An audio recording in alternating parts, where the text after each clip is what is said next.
Okay, everybody, we're going to make a start. Welcome and good evening to the first Cabinet Advisory Committee for Housing. We are starting in a bit of a different way because this is the first meeting of this committee. So I am opening the meeting at the beginning, and then I am going to hand over to whoever is voted in as chair.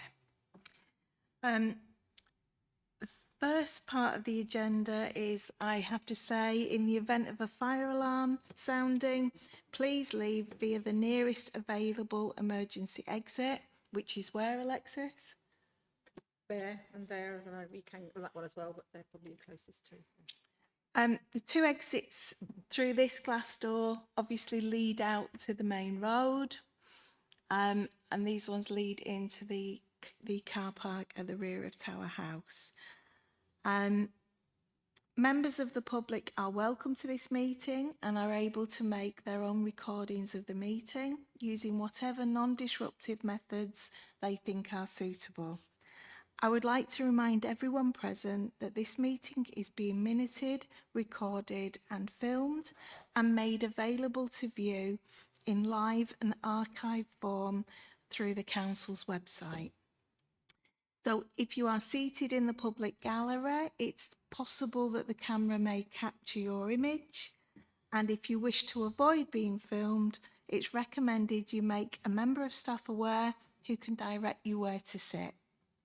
The Westgate Garden gates on the riverside are locked, so members of the public must always leave through the Guildhall side exit by the glass door. First of all, apologies for absence, John. There are no apologies for absence. Thank you.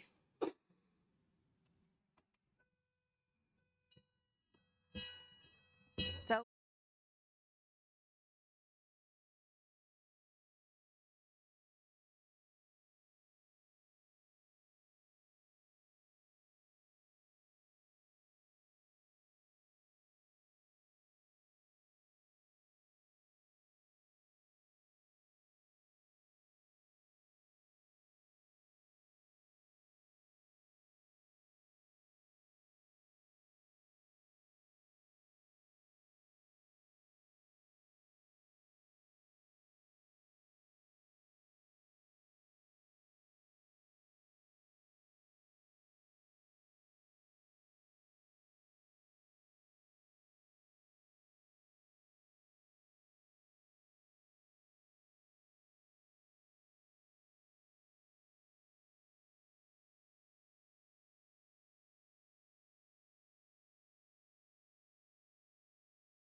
Thank you, everybody, for executing that so well.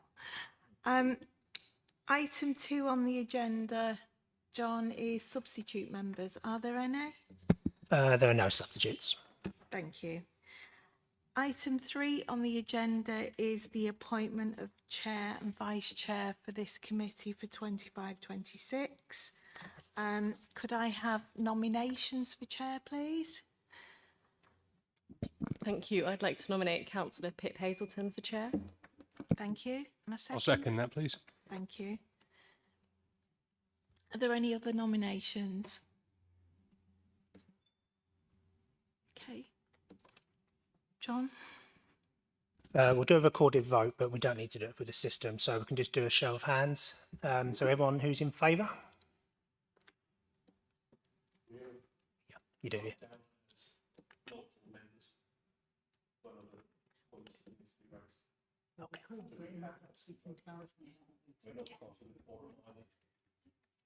Right, thank you. That's unanimously passed anyway. Thank you. And I am now going to hand over to our new chair.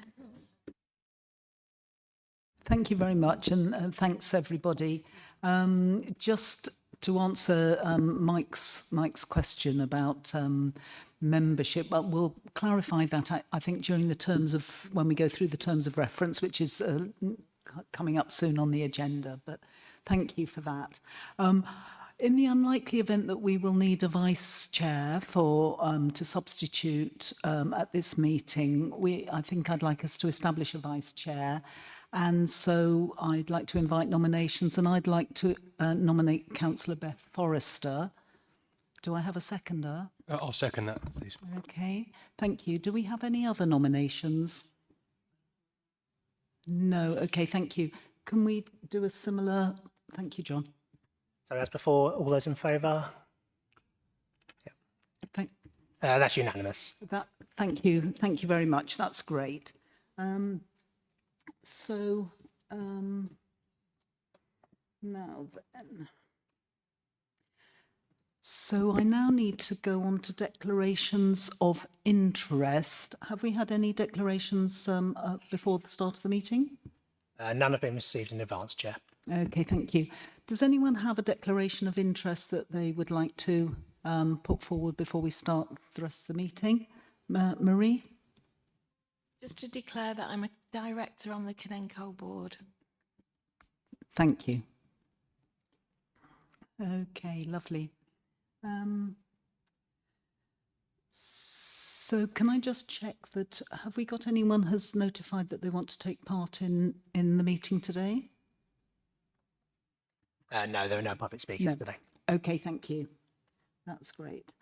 Right, now we can move on to the terms of reference, which in the packs that you've got either electronically or paper are there. But actually, just before we do that, what I'd like to do, because I've invited everyone this evening to come and sit around what I think of as the inner circle, because there are, you know, enough seats for all of us to be able to be accommodated. So because not everybody knows everybody here, would it be okay if I invite people to go round, and I'll invite people to go round the table maybe anti-clockwise, and that includes everybody who's sitting here, just to say who they are and just a little bit about them. So I'm Pip Hazelton. I'm a councillor. I represent the Westgate ward, which is the centre of the city, and I also have the cabinet portfolio for our housing. Thank you.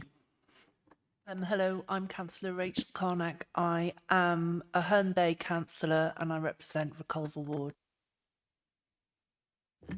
Hi, I'm Claire Turnbull and I am a councillor for Gorrell in Whitstable. Thanks. Councillor Beth Forrester for St Stephen's in Canterbury. Hi, I'm Councillor Harry Mackenzie. I'm a councillor for Sturry in the Villages.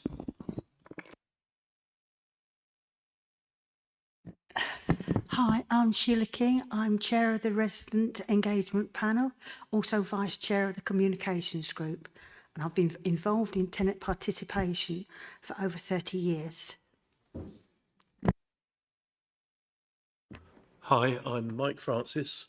I'm Vice Chair of the Residents Engagement Panel, Vice Chair of the Disability Forum, member of the Communications Group, and there's another one. I lose track of the titles.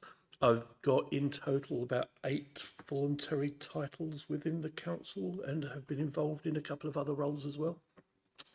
I'm a resident down in Northgate. I've only been involved for a few years. That's not quite 30. Thank you. Hello, I'm Lizzie Norcott, Policy Officer Engagement, and look after everything sort of tenant engagement, including the panels and forums that we have at the council. Hi, I'm Tracy Chambers, Head of Housing and Community at Canterbury City Council.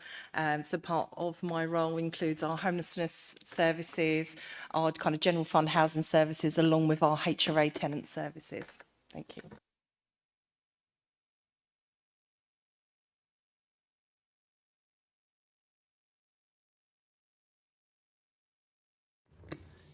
Hello, I'm John Nottage. I'm the Tenancy Policy and Programme Officer at Canterbury City Council, which is working across all things housing revenue account, the landlord service.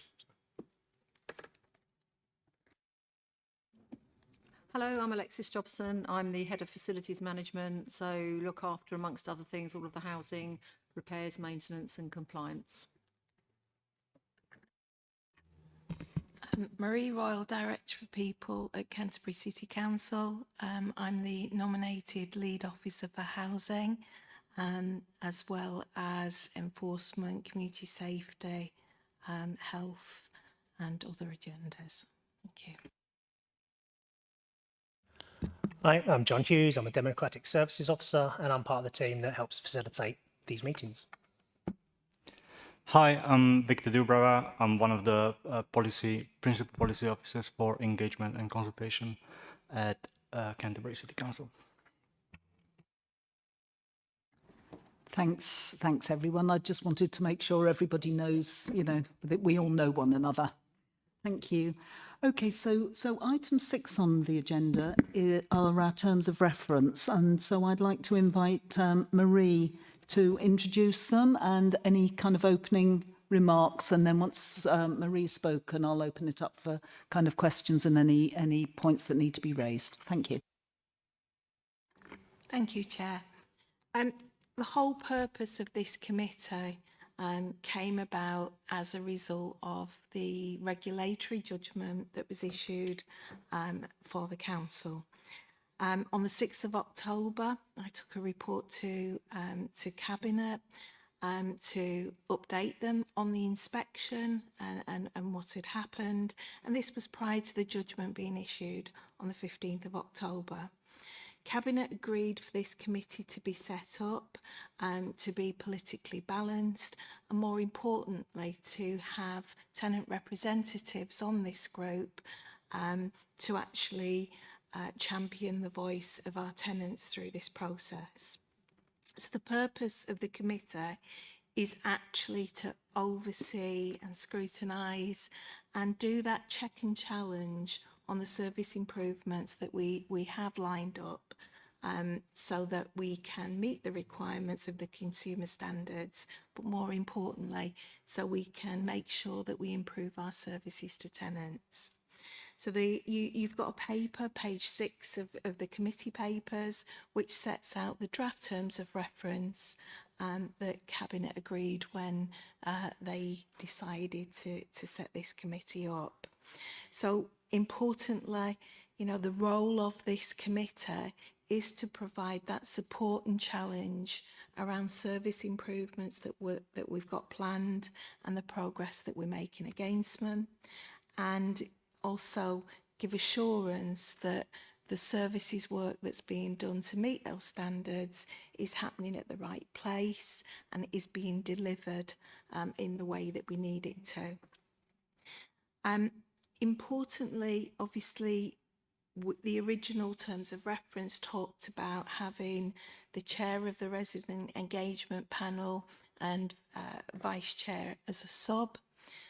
So one of the issues to raise tonight is that we've got both our chair and vice chair of our tenants group here, and the proposal is that both of these residents actually sit on this committee rather than one subbing for the other. The other issue is around voting rights. So normally with an advisory committee, you can co-opt people onto a committee.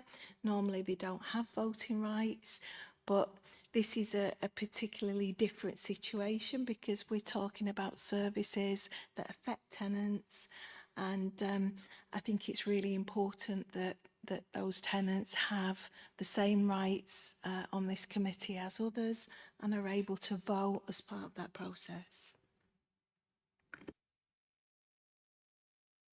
Thank you, Marie. So before I invite any other comments, what I'd just like to say is that when Cabinet, this is a Cabinet advisory committee, and so when Cabinet discussed it, we were very clear that we wanted to have 2 full voting members from amongst our tenants to represent the voice and the views and suggestions of our tenants.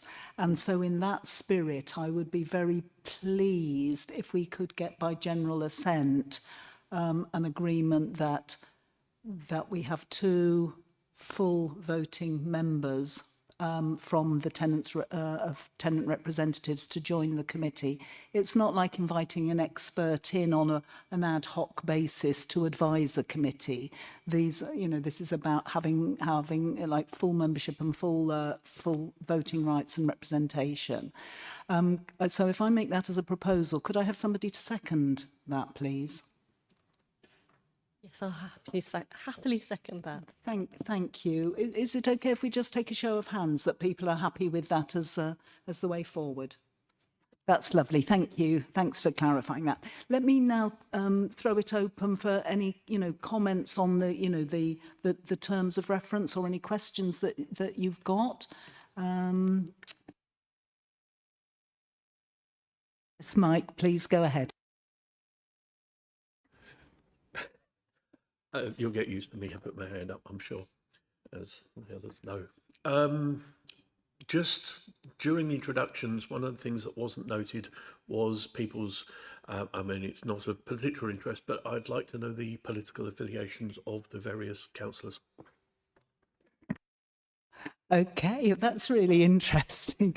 Okay, well, we'll go around very quickly then. So I represent the Labour and Cooperative Party. I'm a Conservative.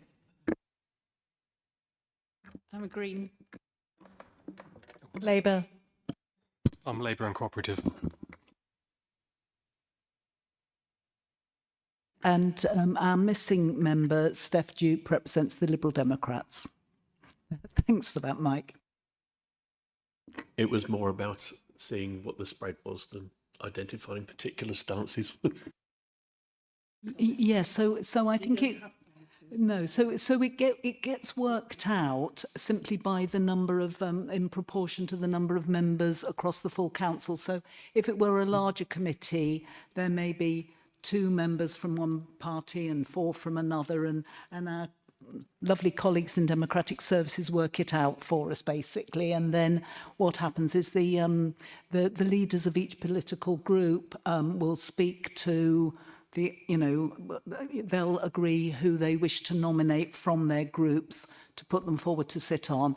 And just in that, in May, because the council year starts in May each year, so in the first time that we meet after May, I expect we'll have other meetings before then, but the first meeting after May, there may be like substitute, people, there's an opportunity to change there. It can change mid-year, but it usually gets confirmed at the start of the council year.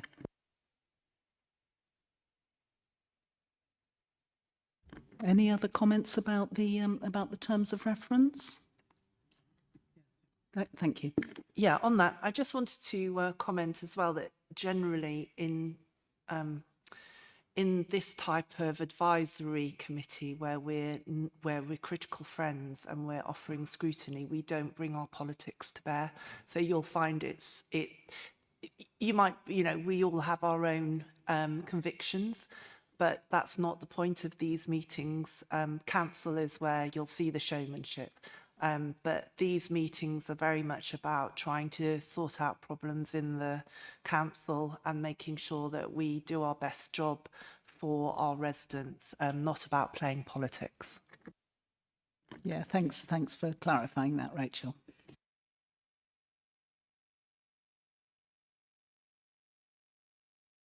Okay, is everybody happy with the... No, Mike, go ahead. Don't be shy. It's because you keep reminding me. I'm relying on you now. At the beginning of it, it notes that a quorum is 3 people. If we are now considered to be full members, then the quorum is now 4. Just checking. So a quorum will be a minimum of how? Can I ask in Democrat? Because we're a membership of 8. So what will a quorum be for this meeting? It is currently down as 3 councillors, as you quite rightly point out. I'll have to double check is the answer and come back on that. It will probably be 3 members. So it may be that we need to amend the wording so it doesn't say councillors but members. But if it alters the numbers, we'll get clarification and that'll come out through the papers. Thanks, Mike.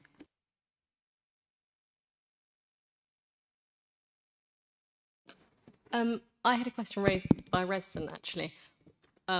They asked, and I didn't know from the scope at point 5, whether this included garages that are available to tenants, the management of those, if that would be included in the scope or if that was outside the scope.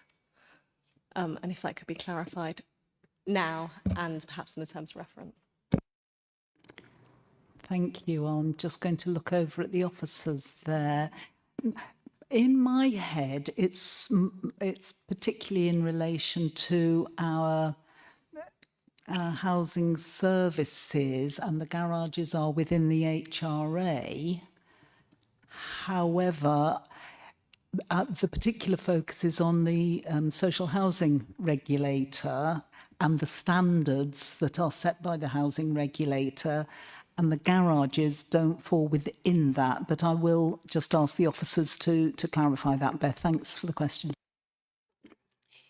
Yes, in terms of the items that will come before this committee, we've, and I'll talk you through this in a little while, we've actually pulled together a service improvement plan that picks up all of the areas highlighted by the regulator and talks about what we're doing.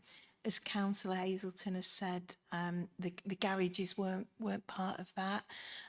We are taking we took a paper through overview around the garage management, and that's going on to Cabinet. But yes, the garages are a HRA asset that we need to get sort of best value for in terms of the return on investment for the HRA budget, so outside of the remit of this. Thank you. Sorry, I know garages are my sort of pet area for Hales Place. No, it's important, and in the same context, I think it's worth saying that this isn't the only area of kind of check and challenge for our housing services, because reports on housing performance come twice a year to Cabinet.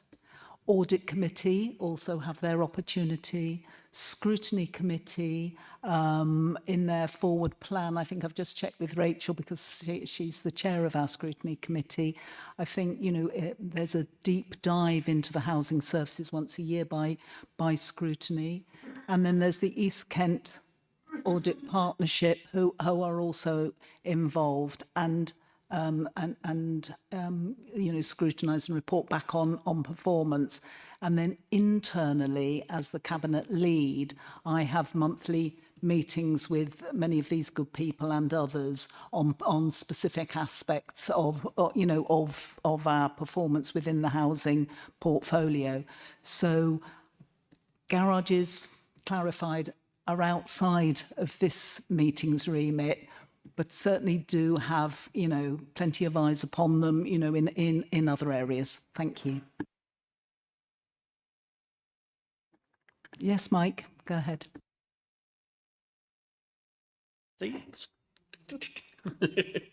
Does the scope include services not by the council but through the council to the to the tenants and the residents? Yeah, just a little thing. So when you're not speaking, the mic needs to turn off, because otherwise I think it mucks up the system in some way. And some of us are still learning that. Are you thinking about like contracted services like Cardo, for example, in our repairs and maintenance? Yes, but a little bit broader than that. There are some services that, although they're not offered by the council or contracted to the council, are still offered through the council's system itself, such as, this isn't an example of something that's going to be dealt with here, but the removal of sharps from tenants. That's not something that's contracted, but it's something that you have to go through the council to get to. I'm wondering if there's any other gated services along those lines, but also, yes, Cardo, etc. I'll ask one of the officers to reply on that. Thanks.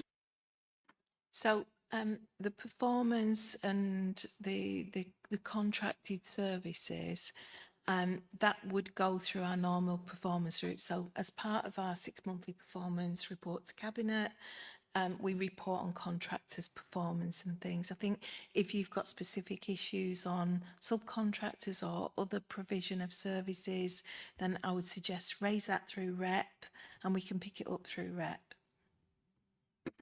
Thank you. Okay, I think we're going to talk about the frequency of meetings later on in the report, because the terms of reference do talk about, you know, how regularly we'll meet. But I think I'd like us to get through the main body of the report first, and then people might have a better view as to, you know, when we next need to meet and any frequency or timing of meetings, if that's okay. So do we need to formally adopt the terms of reference? No, okay, can I take back then a recommendation that we adopt the terms of reference, subject to the couple of points that were raised? Okay, by general assent. Thank you very much.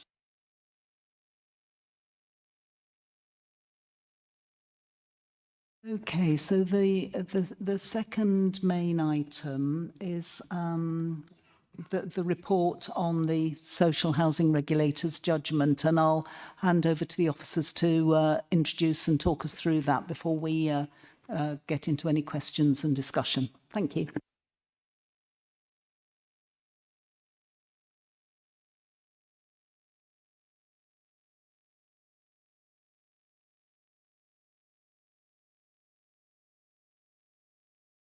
Thank you, Chair. I'm just going to run you through a very, very quick presentation, which is a summary of the journey that we've been on and where we've got up to. And then between Tracy, Alexis and John, we're going to take you through the service improvement plan.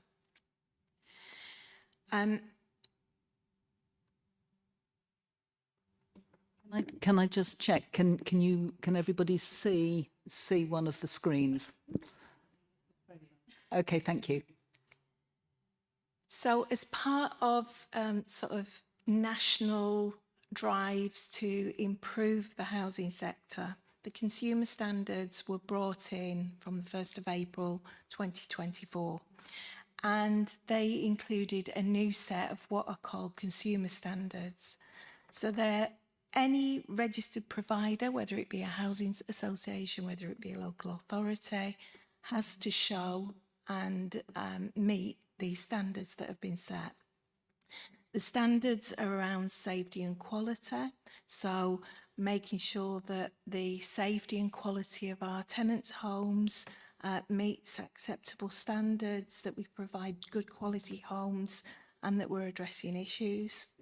The transparency, influence and accountability standard, about how we listen to tenants, how we engage with tenants, how tenants use their voice to influence what we do, and how we as a landlord respond to the views of our tenants.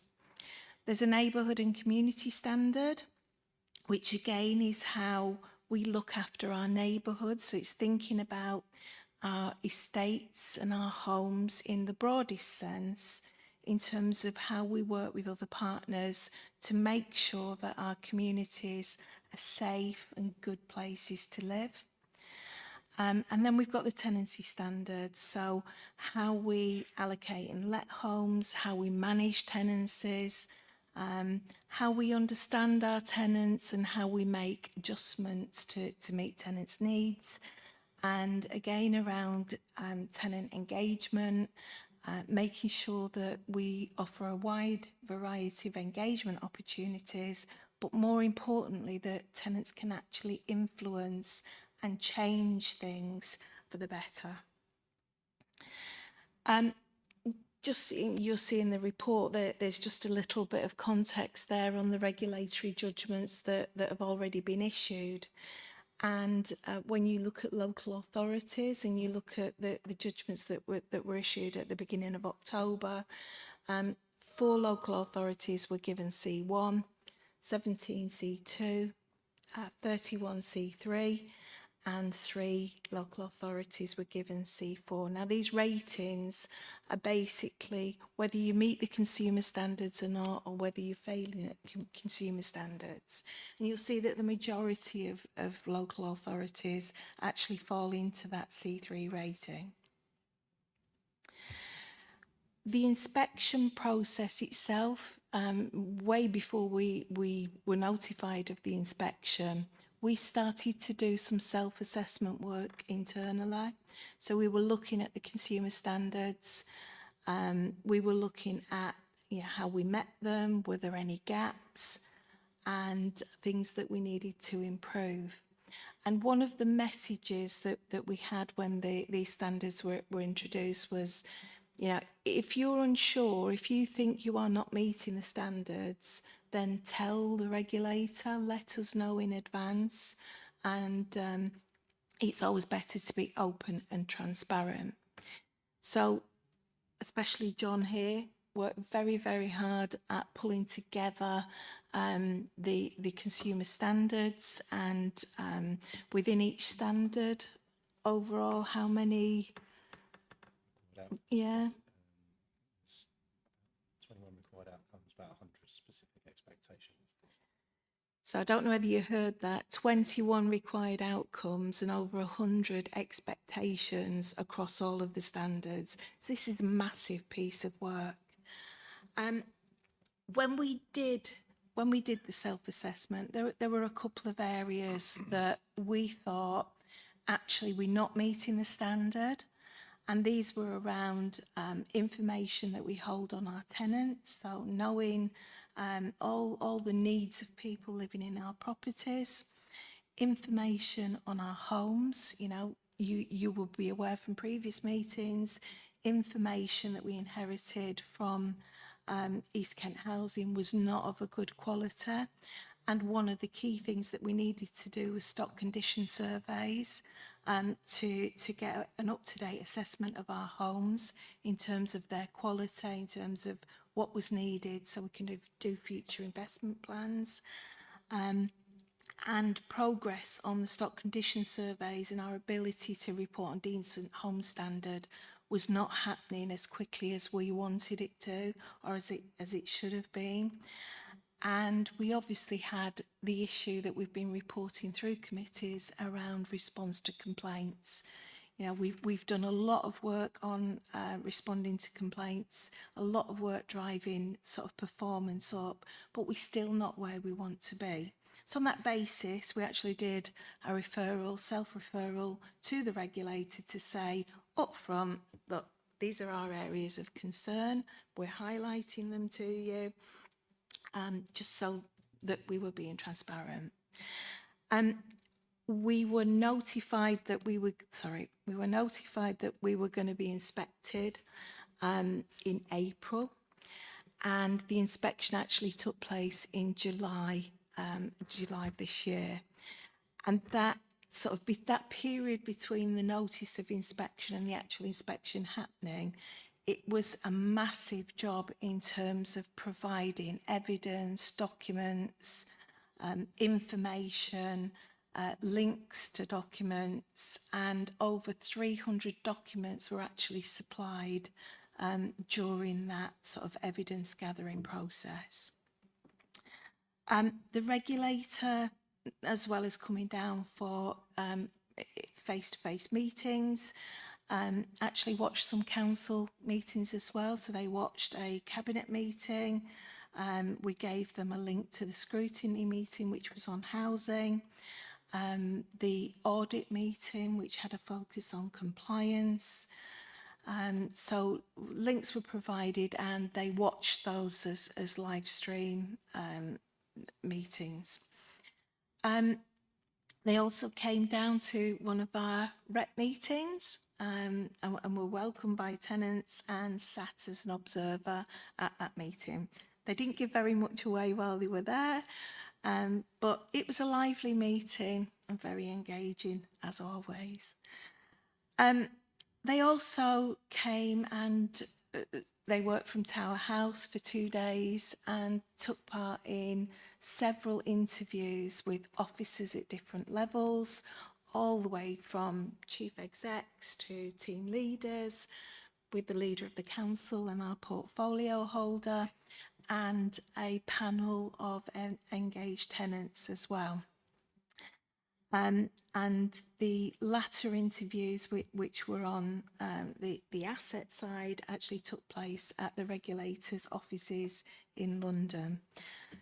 So it was a huge process, lots of work, and the key message from that inspection was around, you know, it's great to hear what you're doing.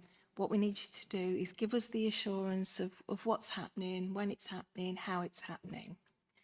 So we were issued our grading in October, and our grading was a C3 judgment, which basically says that, you know, we've got some serious failings and we need to improve, we need to get better. What I would say through the inspection process and through discussing some of the gaps with the regulator in the meetings that we've had, you know, I think the assurance is that we were aware of these gaps and we knew that things in certain areas needed to change. So there is a great level of self-awareness as to what needs to change and how it needs to change. One of the key things that was said to us at the meetings was, you know, you've got the will and the skill to achieve this. You've got the will and the skill to actually turn this around. And I think that's what came across through the meetings with different levels of officers and tenants. There were some positive messages from the inspection. So staff were constantly described as being transparent, self-aware, conscientious. And I think what came across is what we all feel. We want to get the best service we can for our tenants. And I think that was recognised.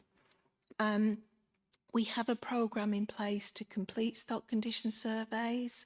So we recognise they've not been done as fast as they should have been done.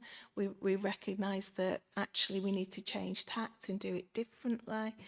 But there is a plan in place to complete the stock condition surveys. And there is a plan in place then to start converting that data into the percentage of stock which meets Decent Home Standard, which is something that we need to report on. As part of the inspection, as Councillor Hazelton mentioned, you know, East Kent Audit Partnership do different audits throughout the year on a rolling basis on various parts of the service. The one that was inspected more recently was around tenant health and safety and compliance, and they recognised that actually, you know, we've done a lot of those remedial actions and recommendations that came through East Kent Audit Partnership. Again, they recognise that we are making improvements to complaint handling process. But as I say, we're not there yet, and we need to continue to push with that. They found that we have an effective, efficient and timely repairs service. And when you look at how our repairs service was actually tendered and procured, tenants were actually engaged in that process and took part in that process. But more importantly, in the planning of that contract, Alexis and her team took on board things that tenants were saying. So, you know, some tenants work, they want evening appointments, they want weekend appointments, and the contract was written in a way to design out some of the complaints that we were getting from tenants who were using the previous service. They recognise that we've got clear communication lines with tenants about repairs and improvement works. We had to go through and evidence the number of damp and mould complaints that we've got and how we were rectifying those issues, so they recognised the work on that. We've already started to actually build up information on tenants and get tenant feedback on what reasonable adjustments that they need for us to make when delivering the service. Antisocial behaviour casework has improved. Again, we had an East Kent Audit Partnership report on that, and the recommendations have been put in place. And the tenants themselves fed back to the regulator that they felt respected and listened to, which is at the heart of everything that we do, and that's one of the most important things. Again, evidence of tenant views in decision making, and I think, you know, the journey that we've been on since bringing housing back in-house has been about making improvements. It's not a case of the service comes back and it is as it is. Yeah, our desire is to make things better, to make service improvements and make sustainable improvements. So it's not just about quick wins and tick boxes, it's actually changing services for the better in a sustainable way. So the things that were identified as part of the judgment that we need to improve on, that we're already working on, as I say, is around establishing the decency of our homes as we work through the stock condition surveys. It's about making sure that our health and safety and compliance work meets the required standards, that we're making progress on completing actions, and that we're delivering everything that we need to deliver. There was something around aids and adaptations, so disabled adaptations for our tenants, making sure that we have a policy. We have a draft policy that we've been working to, but it's about getting that policy signed off and setting out roles and responsibilities, because with the adaptations, it is an interaction between CCC and KCC, because KCC provide the occupational therapists and the schemes of works. Reviewing how we log, manage and monitor hate-related antisocial behaviour.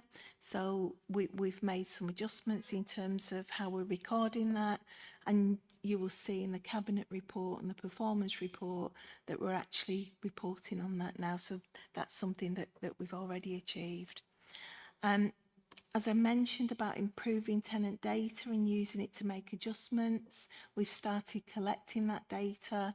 We're looking at different ways of sort of reaching out to tenants, understanding their needs, and then using that in a way to shape services, but also shape the way that we do tenant engagement opportunities. publicising repair target timescales and landlord service standard targets. So this is about getting our service standards onto the website so that tenants actually know what they can expect and can hold us to account. And, you know, as I've said before at other committee meetings, continue to make progress on how we deal with tenant complaints. That's a very brief overview of what's happened and where we've come to and what the outcome of the judgment was. One of the things that came out of sort of like the process and the reason why we're here today is about that accountability. So we've got a draft service improvement plan. We will be working with the regulator. We will have monthly meetings with the regulator who will hold us to account, who will want evidence of the progress that we're making. And, you know, Cabinet agreed to set up this committee to be that critical friend and to have that oversight of progress and how we're doing. As I say, the provider improvement meetings, we've had our initial session with the regulator who set out the process of what these meetings will look like. We are expected to produce a service improvement strategy, which we are working on, a high-level service improvement plan, and then there will be different work streams that feed into that. We are due to submit the strategy and the plan to the regulator by the 17th of December. And we expect to have an initial meeting for feedback from the regulator at the beginning of January. After that, it's likely we'll have monthly meetings, probably mid-month. So we need to think carefully about when these meetings happen, the timing of these meetings, so that actually we're able to report on progress to you as a committee, and we're able to provide feedback on what the regulator is saying, just so that we're closing that loop and you've got full transparent oversight of what's happening. And the bottom line is, you know, all of the service improvements, it's about continuous service improvement. It's not just about one fix and that's it.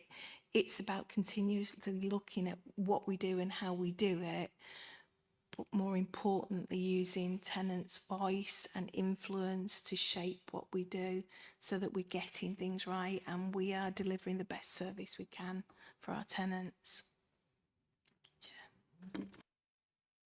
Thank you. Thank you very much for talking us through that. I think it's really clear from the papers that you've already had and what Marie's talked us through. It's been a massive, massive piece of work. For me, not having seen Marie's presentation, before she's just delivered it to us, I mean, some of the same things, come out to me, that we've got the regulator saying that we have the will and the skill to get out of a C3 judgment.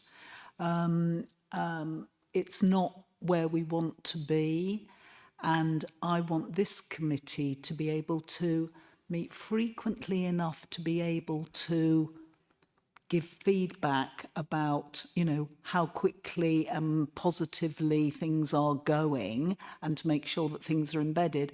But I don't want it to be meeting too frequently so that, there's not enough for you to see about progress. I was really keen, once we had the fact that as a housing service, as a council, we flagged up identified issues before the inspection was really important. And then the massive piece of work, and I mean, all of the officers have worked really hard, particularly John, like pulling everything together to submit and all the inspection process. But also, once that happened, I was really keen for this to be set up quickly. And I had said, I want us to have our first meeting before Christmas. And when I said it, I thought, have I have I kind of like gone a bit, you know, fast on this? But no, I'm really pleased that officers have, you know, have responded to that. And that there, as Marie says, there are going to be these monthly meetings with the social housing regulator, which I believe are going to be mid-month. And so internal reports on progress will kind of come, you know, maybe a couple of weeks after that. So one of the things I'd like us to think about a little bit is about the frequency and timing of meetings. But I'll stop now, and I'd really like to get, you know, other people's thoughts, whether it's about, you know, frequency and timing of meetings or anything else for that matter. Thank you. Yeah, it's just quickly, just for a bit of context, could you remind me of when you got housing back from East Kent Housing? Was that all the housing? I don't know much about that. I mean, I don't know how long that it's been the full responsibility of the council. It might just be helpful just to get a bit of context, but I don't want that to sort of get bogged down in the history, but just briefly. Thank you.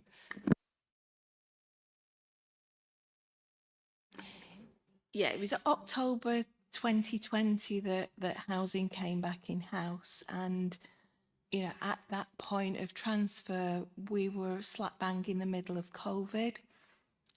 So it was, services came back in-house.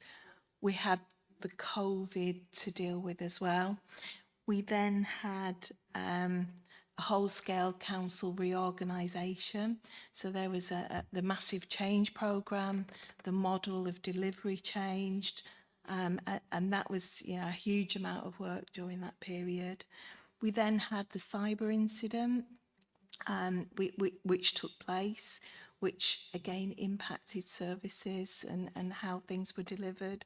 So it wasn't an easy start to absorbing housing back in-house.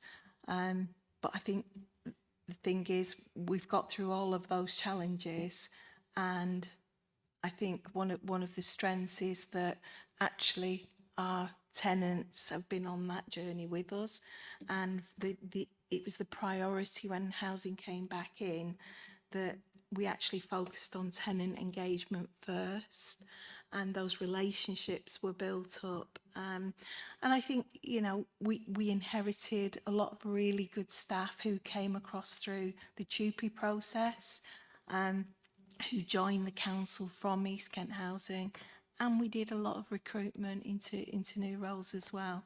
So it's been a very challenging period, but actually we've gone through an awful lot in a very short space of time. Yeah, thank you. And I think the other thing to point out there as well is that housing was in special measures and came through special measures. So that was a huge achievement for the department that we shouldn't overlook. I wanted to ask a couple of things. Are you able to tell us more about where we are with these stock condition surveys, how much we've got to do? Because that's something that always has come up at scrutiny for some time now. And the other thing I just wanted to ask about is the health and safety obligations. And compliance was one of the biggest problems in East Kent Housing as well, on improving access rates for gas and electric safety inspections. That seems to be something, wherever housing is, that is an issue. And I was just going to say, even this evening on one of the Facebook groups, there's a resident saying that they'd been called today for a gas safety. And the person said they were from Canterbury City Council, but they didn't know. And so I think we've got this big issue with this, that it's a real open door for fraud. And it's very difficult for people to know. I mean, first of all, they've got to be there to let someone in, but also who are they letting in? Who's calling them? Are they the right person? And when we say we're appointing new contractors, I think we need to do, knowing that we've had this issue through East Kent Housing and now ourselves, and I'm guessing other councils probably have that as well. I think that's an area where we need to do quite a piece of work on how we engage with tenants and get their trust, and that they actually are council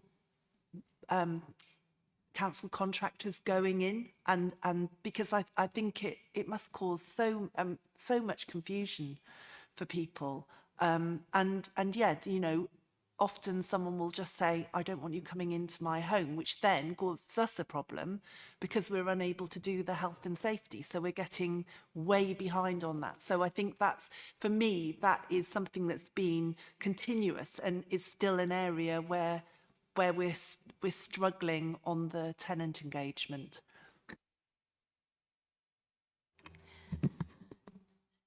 Thank you, Councillor Carnac. I am going to invite Alexis to speak on this, but with the committee's permission, we'd like to run through the service improvement plan with you after answering your question, just so we can talk you through the areas of work, the work streams that we do and what we're doing about it. Stock condition surveys, we are making progress, and Alexis can brief you on that. Health and safety and compliance, we are nowhere near the position that we were in, and again, Alexis can pick that up.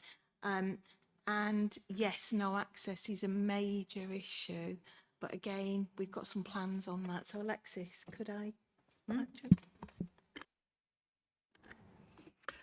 Okay, so in terms of stock condition surveys, the current position, just to bring you up to date with that, so we have to date been using our own in-house surveyors, as I think you know, and we'd increased our number from, I think we started with 1 up to 3, but as Marie has said, it has been slow. There's been lots of issues around why it's been slow.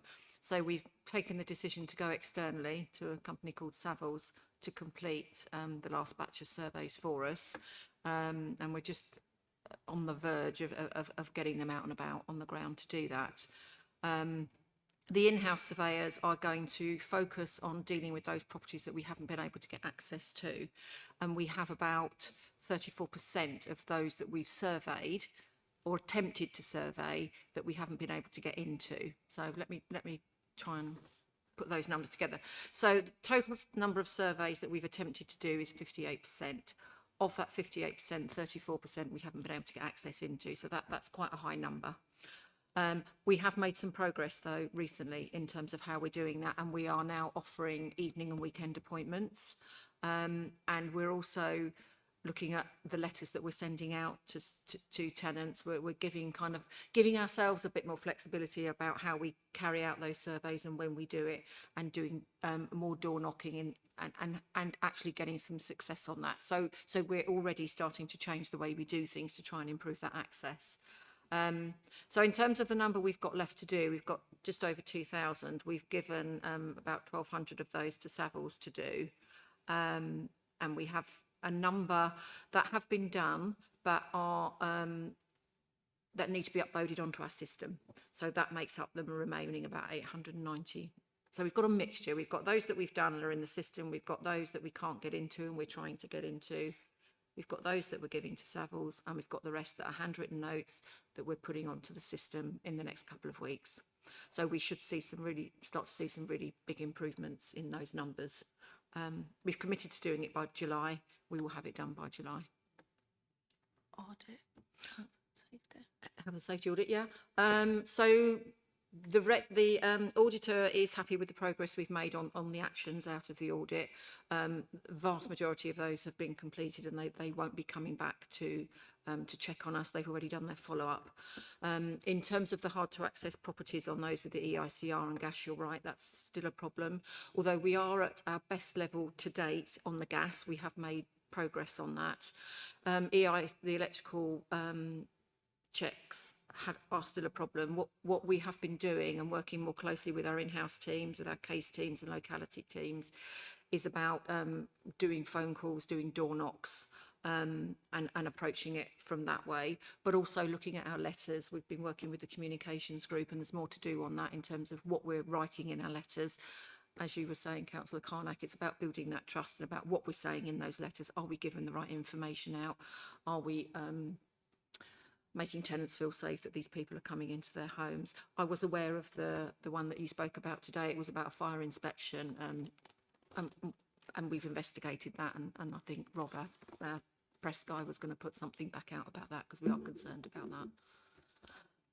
So that's kind of where we are on that. So I am confident that we are making progress. It has been a slow burn to date, but we are well on the way to getting ourselves on track for that and getting the information out that we need, as Marie said, about the decent homes, which is where we need to get to. We have a process for doing that now. In the plan, it refers to putting a formula in place for getting that information out of our housing system, and we have got that in place now. We just need the data to extract out and create that standard that we need. Councillor McKenzie. Okay, thank you, Chair. Thank you for this report, by the way. I think this is really comprehensive and quite easy to understand. So thank you for putting this together. I wanted to just clarify on a point. The regulator of social housing noted that 27.5% of the stock had been surveyed to date, but that there hadn't been the physical internal inspection of stock. So I just want to make sure that when the stock condition surveys are carried out, that it will be the full 100% and will include that 27.5% to be done again fully.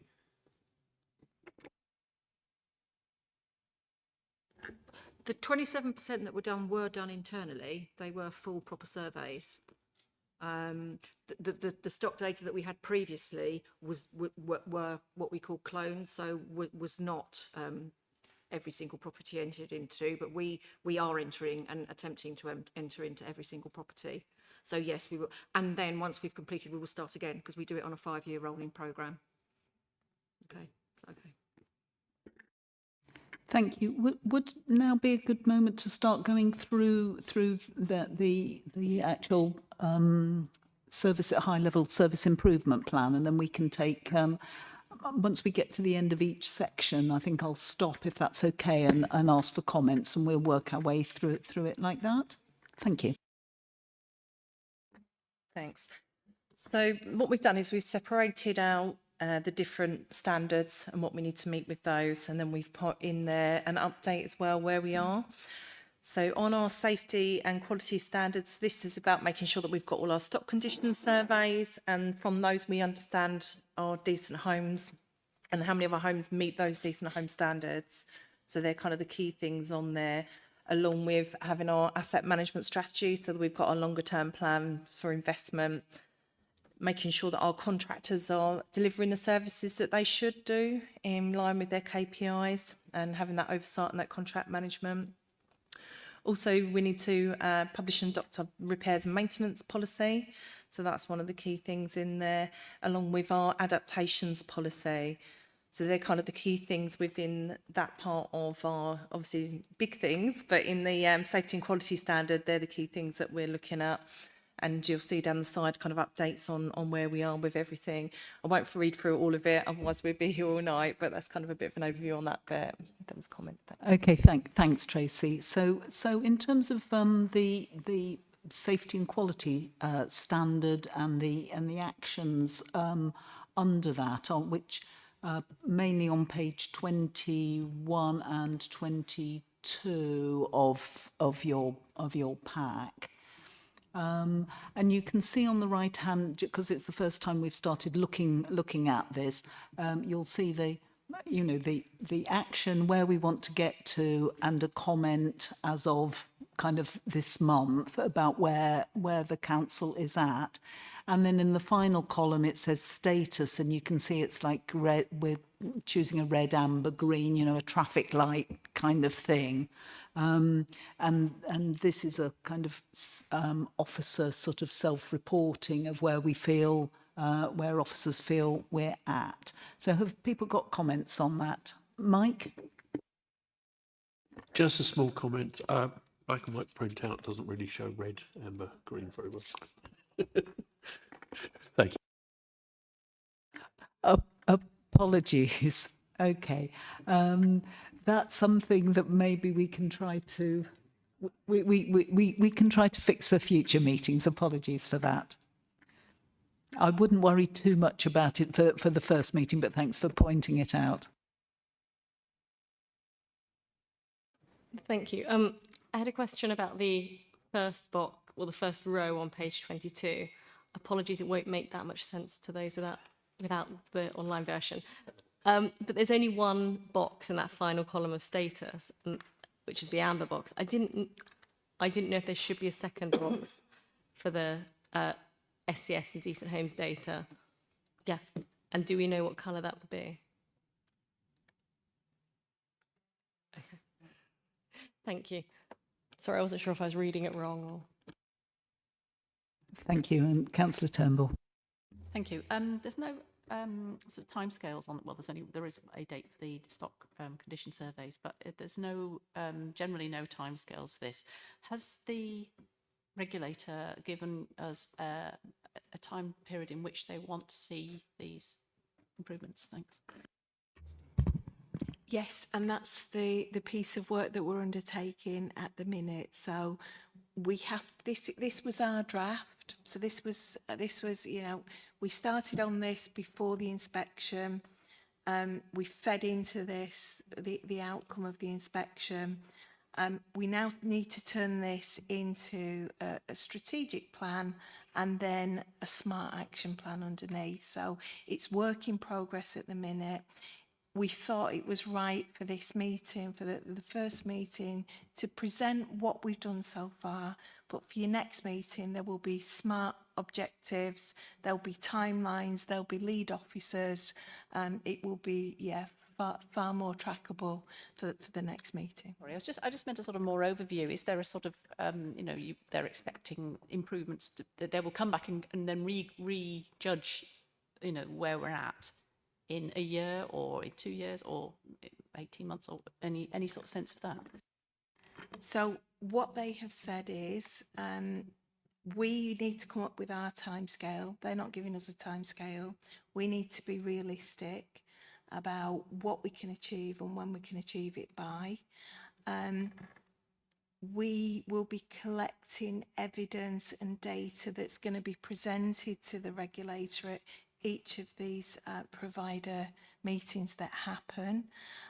So as they tick things off, as they feel assured that we've met all of the standards and that we've changed things and improved things, they will then do a reassessment and it will go back to panel based on the evidence and progress and what we've demonstrated.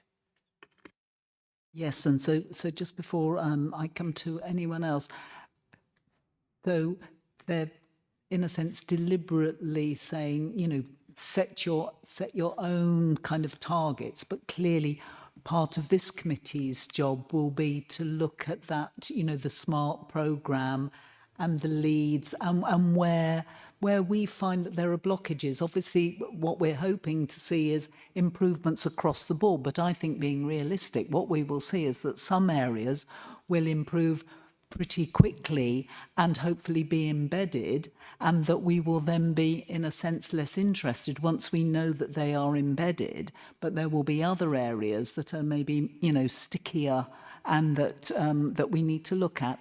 What I've tried to do as like the cabinet lead is to make sure that they have the right resources, so that and I believe that they are focused in the right areas. But I guess part of the Smart Action Plan will be to show whether that's actually right or whether some tweaking will be needed. But thanks for the question, Claire. Councillor Carney. Thank you, Chair.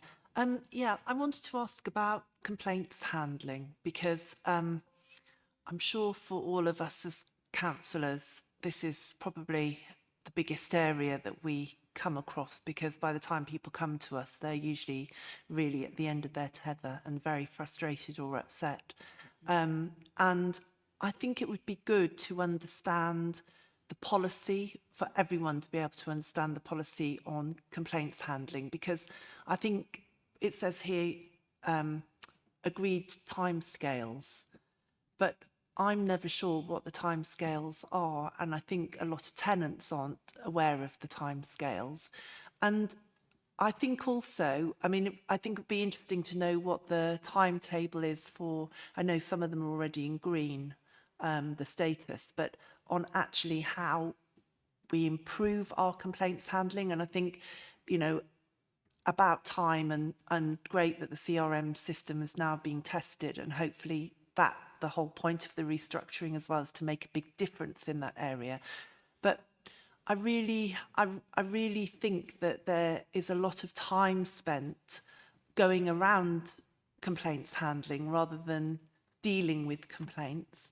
And I don't know if there's a team or a member of staff, I know that probably isn't the resource, but a member of staff who actually is filtering complaints even before they even get to the Ombudsman. Because what I find is that often a tenant is pushed into a position where they're already at a stage 2 complaint before they even come to one of us as their counsellors. And I'm just wondering if there's a different system that could be put in place, or more understanding, so that we're dealing with crises before they even get to that point. And I've got a number of cases where, you know, I mean, just awful, I'm sure we all have just awful things that happen and are just left for so long before anyone even gets to us, because we are the last point, I think, for people to come to. So that's a very roundabout way of saying what can we really do to improve this, because it is something that I find in my own mailbag is probably the biggest issue, is complaints on housing and how we manage that without them all ending up at the Ombudsman. Thank you. Before I ask the officers, Councillor Carnac, to answer that, I think that brings us nicely onto like the second standard. And so if I can ask the officers to do a general talk through, but then specifically focus on that, because absolutely, I think, you know, Councillor Carnac's comments could have come from any one of us as councillors, and I suspect looking over at our tenants, members of the committee, you know, similarly, where, you know, what happens when it goes wrong. Yes, Mike. Just a comment to point out that there's a lot of people who fail to report before they even get to the point where they reach you, and they also escalate to quite problematic issues, but fall away. Yes, yes, and I think there may well be, you know, that what we see is the tip of the iceberg, and that there are other people who've kind of given up in some way. Just before we move on, I was going to ask about, so there's some mention about policy changes, including the adaptations policy on safety. I just wondered whether you could give us an update on where we are on policy changes such as the adaptations policy, please. Okay, thanks. I'm going to hand back to the officers to take us through those standards, and you've no doubt the relevant person's made a note, and we'll come back on that. Thank you. Okay, so moving on to our transparency, influence and accountability standard. So the main things around here are kind of understanding our tenants and the diverse needs of our tenants, and what services we need and how we can adapt those services to meet the needs of the tenants. So we do need to get more data on our tenants to understand them better. So that's a big one for us to be working on. We also need to make sure that we're using tenant insight to shape our policies. And creating kind of opportunities for them to redesign services, have influence on how we deliver those services. So we've been doing a lot of work with our rep groups and our comms group and our other groups. We've got our independent living, disability forum. We've been doing workshops with them to try and look at how we can develop some of these services and look at what's important to them as well, and where we need to influence that change. Also, we've been looking at kind of our tenant satisfaction measures, so we call them TSMs for short, but these are where we go out to our tenants and ask them about our services, how they feel about our services, and we want to make sure that we're obviously increasing those scores and improving our service delivering, and that is affecting tenants and they feel that and they feel better about those services. And then a big one, as you mentioned on there, is our complaints handling. So we've done a lot of work on complaints handling over kind of the last year or so. And we have had a huge increase in productivity on complaints and complaint responses, in the times, in how we're handling them. But we do still appreciate there is still a lot of work left to do. What we have got is a action plan with the Housing Ombudsman. So that is on our website, and that is something that we are working to. The main thing around that is our timescales. Also, some of our contractors and making sure that they're complying with our complaints process. So we are working towards that. In terms of some of the questions that were asked on there, we do have allocated resource.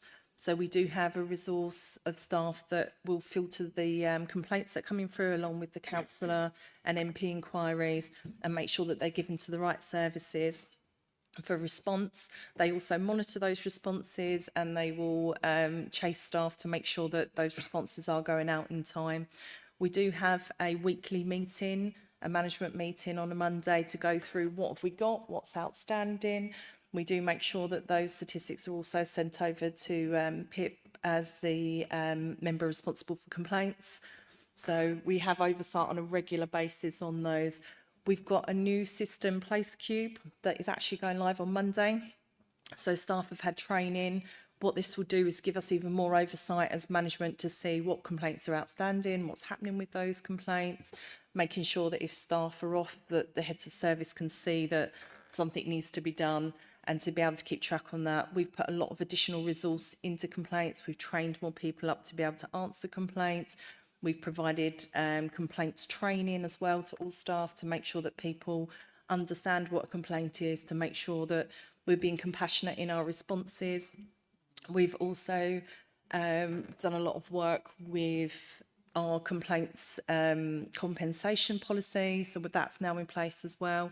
So looking to try and rectify what's happened before it gets to the point that it has to go to the Ombudsman, because we don't really want the complaints at the Ombudsman stage, because we want to be able to deal with that complaint and make sure that that customer's satisfied before we get to that point. But we do acknowledge that we don't always get it right, and sometimes that might be rectifying that and putting the person back into the position that they would have been previously, or sometimes it may be offering a small amount of money to that person as an apology for the service delivery that they've had. But we're definitely in a better position than we were. We appreciate there is more work to do, but we've certainly done a lot on complaints. And I think that was all your points. I'll just double check what I've written down. So if I've missed anything. Oh, the policies, sorry. Yes, so aids and adaptations policy, I need to double check the date. Is it next? It's within the next couple of weeks. We'll be going to our management team for final sign off on that. So that one will be going through. The asset management strategy was approved at Cabinet on the 8th. And then we've also got the repairs and, oh, sorry, it's going to Cabinet, sorry, on the 8th. Hopefully to be approved. And then we've got our repairs and maintenance policy, which was approved today. So we are swiftly moving on with a lot of those things. But if there's any others I've missed on that, please let me know if you'd like to know any other updates. Thank you. And any other comments about that particular standard? Yes, Mike? Thank you. I will learn eventually. You've gone through a lot of the standards. I'm wondering if might not even be the scope of this group, but the housing register, as people engage with the system, it's an opportunity to actually, it's under our jurisdiction as a council, I'm sure, but is it something that can be, that we can look at in order to make sure that we don't take people on board for new housing that have a negative experience of actually even engaging in the first place, their first experience? Yes, Tracy, do you want to answer that? Thank you. Thank you, Chair. So the housing allocations policy and the allocation of social housing does fall within my remit.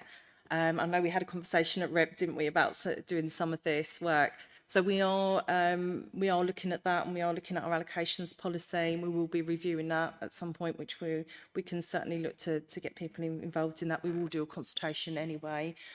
But if there's anything in particular in terms of experience, then we can look at that. And if there's particular things that you want to raise, then we can have a look at that separately. But yeah, happy to look at that. It wouldn't be part of the remit of this group, but it's definitely something I can talk to you about. Thanks. Thank you.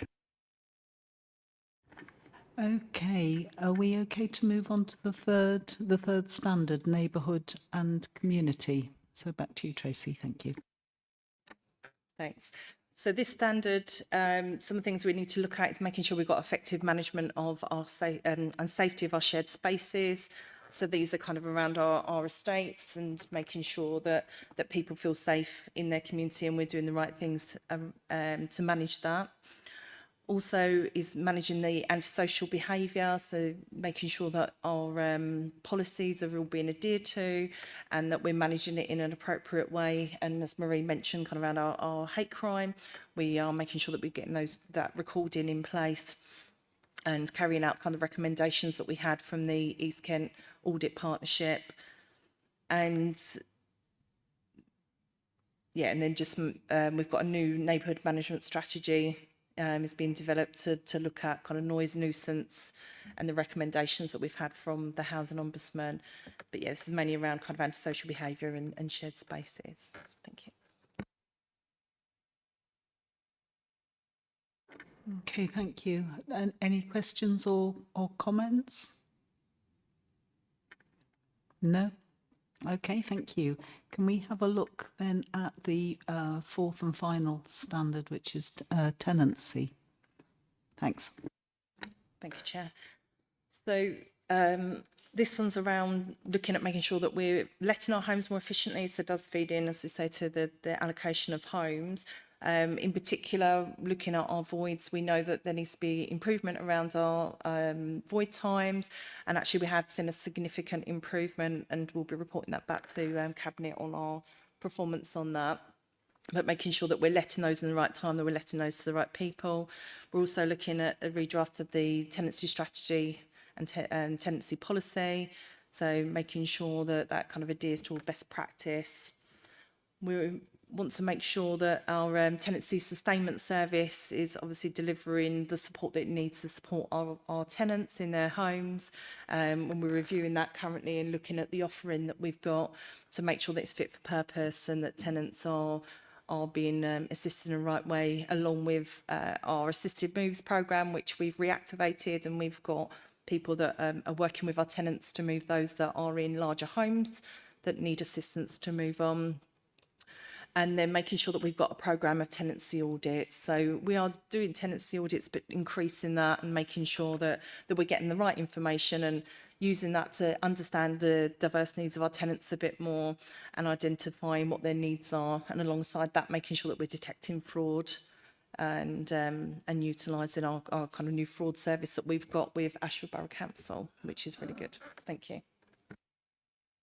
Thank you, Tracy. Something I just want to say is that for me, that it's particularly important that the voids coordinator is now in post. I think it's probably getting on towards the end of her second week with the council, and so I'm really keen to see that the relet time. It's so frustrating. I know for tenants as well as for ward councillors, when people come to us and say that perfectly good-looking flat has been empty for months, and my family member is in great need. We've all of us had that experience. And so, we've got people in housing need.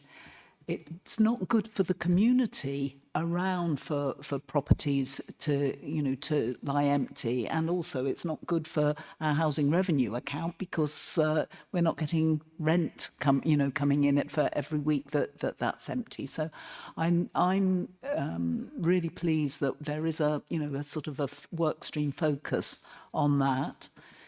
Something that I hadn't really considered until I took up this portfolio was about tenancy fraud. And I was really shocked when I went earlier this year to look at a void. I wanted to see some of our voids, what condition they're being left in, because, I think quite often, understandably, people think that when a tenant moves out, it might have really good flooring in, for example, that can be left to be handed on to the next tenant. And I was being constantly told by officers that that's often not the case. The condition of the property is often really poor. So I've wanted to see for myself. And one property in particular, I was really shocked to see had clearly been used as a house of multiple occupancy. You know, there were locks on the doors and there were pigeonholes for people's posts. You know, clearly not what our housing stock, you know, should have been. You know, and the physical condition of the property was really poor. So. You know, I'm just reflecting really to this committee that you know, we've put resource into that so that we can make sure that those people who are on our housing needs register are, you know, as quickly as possible and as appropriately as possible being able to be matched to properties. And I'm really pleased to see that what's the assisted moves program that used to be in place and then was suspended, I think, or for a while, is back in place to help people who are maybe struggling with managing, say, the three-bedroom family home, but don't know how to go about, you know, they need extra assistance with downsizing, and I think it's called right sizing. I've been corrected, it's called right sizing. But that's great, because if somebody then gets into maybe an adapted ground floor property because they're aging and their needs have increased, you know, physical needs have increased, you're also freeing up you know, a family home for the next generation of tenants as well. So have we got any, sorry, that was, I let myself speak first there. So that fourth strand of tenancy, have we got any other comments about that? Yes, Mike? See, I'm getting it. Just a slight comment about the fraud. It can be very difficult, if not dangerous, for the reporting of a fraud tenancy. And it would be good to be able to pay some attention to making that both safer and easier, and not rely so heavily on, which it generally is at the moment, self-reporting your neighbours. That's a very good point, Mike. I don't know if Tracy, you've got any comments about how, because I know the fraud, we've kind of gone into a contract with Ashford, haven't we? Could you perhaps say a little bit to us as a committee about that? Yeah, of course. So previously we were managing fraud in-house, and we probably didn't have the best expertise in that. So the reason that we outsourced it to Ashford Borough Council is that they have got a fraud service who actively do this regularly. They're very experienced and trained in managing these. So what we do now is if we identify any fraud or we get a report of fraud, because people can report fraud online, then we'll work with our Ashford partners to look at whether we can investigate what's happening with that. We've had a few successes already. We've got a few cases that they're working on at the moment, and they're able then to investigate and interview people under caution and be able to act appropriately on that fraud. So it's really good that they're doing that, and the tenancy team are proactive in going out and identifying potential fraud for us to do some more investigation work on that. So in terms of kind of making it safer and easier, happy to have that discussion, and perhaps you've got some ideas around how we can do that by the sounds of it. So we can have a chat about that, and we can certainly speak to our partners at Ashford to see if they've got any views on how they can do that. But people can report anonymously to us any fraud, and we will look in and investigate that if they don't want to put themselves forward in doing that. But if they do come forward, we will obviously do our best to support them. We've got a tenancy sustainment team. We've got very supportive housing officers who will be able to look at how they can support them, and what the appropriate measures that can be taken alongside if we need to contact the police with that. But we would do everything we can to protect people. Thank you. Thank you, Tracy. Yes. Yeah, I was going to add to that. I think that if we're taking antisocial behaviour far more seriously, then we're going to pick up on some of this fraud, because where I have cases, and I'm really glad to see that noise nuisance is also going, because I know a number of tenants who struggle with absolutely horrendous noise nuisance and deliberate noise nuisance made to cause upset. And I think in some cases that relates to there's more going on than just antisocial behaviour. So I think if we're taking that more seriously for tenants, then we're going to start to pick up on some of this activity that's going on that is causing, it's a misery to so many people's lives when you have someone or people, you know, if you have an HMO next to you with people coming and going all through the day and night, then it makes your life very miserable. So I think the more we're doing on that to support our tenants, the more we're going to pick up other things along the way. Yes, and it kind of adds to better community, not just for the individual, you know, the neighbour, the person directly affected, but it's that wider neighbourhood and sense of community. So the final bit on the on this action service improvement plan is a strand on strategy, culture, and governance. And I don't know who would like to talk us through that. Thank you, Tracy. Thank you, Chair. So this is about making sure that we're got a culture that promotes accountability, learning, continuous development. So it's making sure that our staff are well trained, making sure they're supported in the right way, that we're meeting our housing promise that we've made to our tenants, and also, you know, looking at the governance around what we're doing. So this is a big thing for that, is making sure that we've got oversight from the appropriate people and the appropriate groups on all of our performance and scrutiny around that. So we've done a lot of work in, as I say, setting groups like this up, making sure that we're engaging in our resident groups as well and getting those scrutiny from Cabinet and other groups. It's about also making sure that we've got accurate and consistent data, making sure that, you know, we know our stock, we know our tenants, and that the data that we're providing is accurate and we can trust the data that we have. So we're doing a lot around our data quality and insurances around that.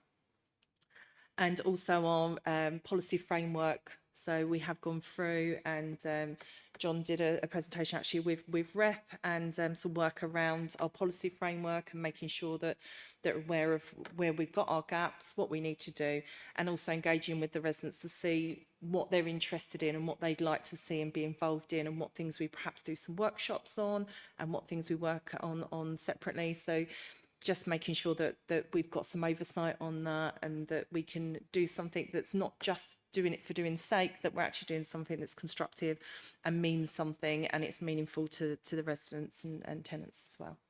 Thank you. Thank you, Tracy. Yes, Marie.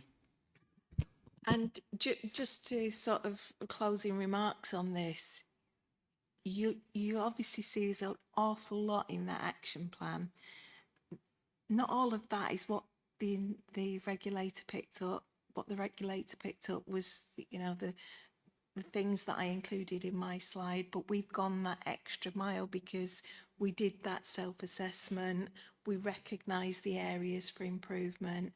So the document that you've got in front of you, actually, it covers the things the regulator highlighted, but it covers an awful lot more, because they're things that through REP, through officers, we've identified as areas for improvement. So the strategy and the documents that you might see in future may change a little bit from this, but it's just to give you those closing remarks to say that actually this is what we've uncovered and what we feel is the priority working with REP. But as I say, on those slides, it was those few areas that the regulator picked up on. Thank you, Marie. So what I'd like to do now, if that's okay, is to ask if there are any particular, because reminding ourselves that this is a kind of a cabinet-sponsored committee. I'm going to invite us to note, you know, the reports and you know, the information shared by officers. But if there's anything in particular that you want reported, recommended back to Cabinet, this would be an opportunity, you know, to highlight either things that you particularly want to be focused on, or things that you're concerned about, or things that you're less concerned about. I don't want to kind of lead that. Just any recommendations, and I'll take those. We'll record them and make sure that they're fed back to our parent sponsor, if you like, the cabinet. Yeah, thanks, Claire. Thanks. Yeah, this isn't a specific. It's more sort of about capacity for doing this. There's obviously an awful lot of work in this, and is the capacity in the team for doing this, and is there the skill set, the expertise? I think you did touch on this, Pip, didn't you? As something that is something that will come out, and also you did, Marie, and as you start putting people into roles and things. But have you got any concerns about that? And are people having to be taken off other things in order to carry out this? You know, this review of improve and how we're going to improve and the action planning, etc. Thanks. As part of the Star Chamber process, we picked up on resources. So obviously in consultation with our portfolio holder, one of the key things is actually putting more boots on the ground, more people in the right positions to be able to unlock this. Some of that started already, so like with the voice coordinator, that's a new post. And we're really pleased we've been able to do that in year. With the draft HRA budget that's gone out for consultation, that takes into account sort of additional posts across the service to actually fulfil some of these roles and functions. So we've done the planning, and yeah, very thankful that during this process, actually, the hard work of John in terms of coordinating it, but also from, you know, Tracy's point of view, Alexis's point of view, they've lived and breathed this inspection for many months. But yeah, the resource plan is in place. Thank you, Claire, and we will feed back about resource, and obviously there's the next year's budget is out for consultation on the HRA. Yeah, Rachel.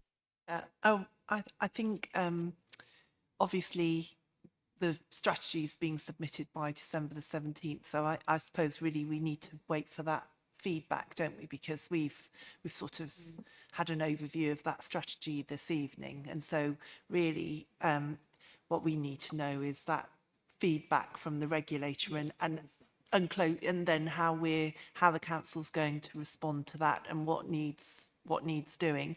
I think what would be really useful though is on some of the key things we've heard about this evening. So progress on stock condition surveys would be really useful. So if it's 2,000 left to do, when we next meet, how many are left, so we can track progress. I think adaptations policy, it would be good to have more on that and where we are with that policy. And I suppose with the engagement and the policy on antisocial behaviour, that would also then be good to have a bit more information on actually how well we're doing on that with and I suppose with voids as well, so what the numbers are. And I think that would be really useful, so that for us then we can look at it and judge, oh, is there an improvement here, and if there isn't, hopefully there will be, but you know what's going on and what are the issues there. But I think otherwise we really need to wait for the regulator now, don't we? Thank you. Councillor Forrester? Thank you. Can I just add to Rachel's list the transfer programme as well, to see that we're getting how quickly, you didn't say that, did you? I didn't miss it. How quickly we're getting to the best fit for the homes for our tenants, so people aren't under or over occupying. Yes. Thank you. So what I'd like to do is move on maybe to look at like frequency of meetings and next meeting. So in conversation with the officers earlier and the timing of when you're going to be having meetings with the regulator. I was going to propose, if people are happy with this, but let me just check, because I did write it down. Here we are, right page, sorry. I'm wondering whether we should meet at the end of February so that we get the strategy submission and feedback and Christmas out of the way.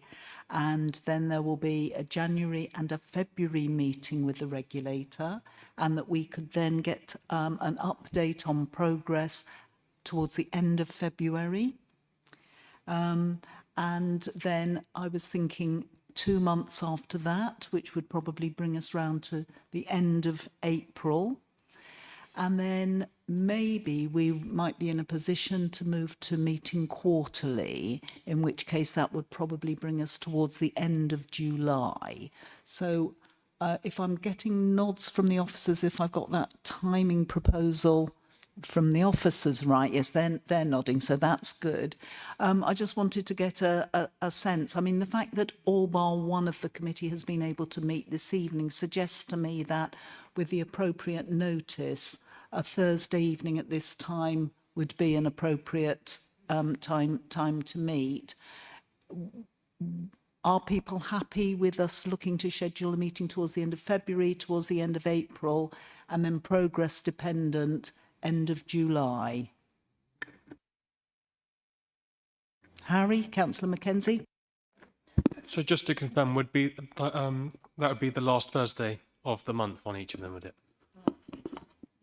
Wow, that's very specific, Harry. Well, sorry, to be more specific, the last Thursday of February is already Companies Advisory Committee. Yeah. So I can't have too much That's fun in why one I was evening. asking that, because like other committees are. Well, and the budget. We need some. Yes, I was going to say thanks. I think we'll leave officers to do the diary checking, because there will be congestion of meetings. But as a matter of principle, are people okay about meeting sort of towards the end of February, towards the end of April, and then progress dependent quarterly thereafter? I'm getting nods around the chamber. Okay. Thank you very much.